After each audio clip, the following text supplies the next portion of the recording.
भारतीय संस्कृती ही माणुसकी, आपुलकी आणि सामाजिक सलोख्याची शिकवण देणारी आहे. याच संस्कृतीचा जिवंत अनुभव जळगाव जिल्ह्यातील यावल शहरात पाहायला मिळाला. यावलमधील देवरे सोनार कुटुंबाकडे कासमपूर खान उर्फ खान बाबा हे मुस्लिम समाजातील ज्येष्ठ व्यक्ती तब्बल 60 वर्षांहून अधिक काळ सराफी कारागीर म्हणून काम करत होते.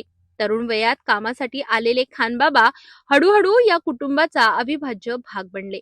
वयाची 100 वर्षे पूर्ण केल्यानंतर वार्धक्यामुळे ते काम करू शकत नव्हते. मात्र त्या काळातही देवरे सोनार कुटुंबाने त्यांना कधीच परके केले नाही. काम संपले तरी नाते संपले नाही. घरातील सदस्याप्रमाणे त्यांचा सांभाळ करण्यात आला. मंगळवारी वृद्धापकाळाने खानबाबांचे निधन झाले. निधनानंतरही देवरे सोनार कुटुंबाने माणुसकीचे दर्शन घडवत खानबाबांची अंत्ययात्रा आपल्या घरातूनच निघावी अशी इच्छा व्यक्त केली.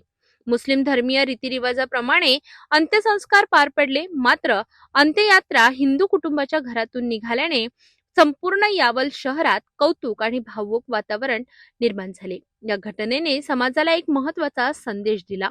धर्म वेगळा असू शकतो, पण माणुसकी एकच आहे. आज जिथे धर्माच्या नावावर समाजाला तेढ निर्माण केली जाते, तिथे यावलमधील ही घटना राष्ट्रीय एकात्मता, सामाजिक सलोखा आणि मानवतेचा दीप ठरली आहे.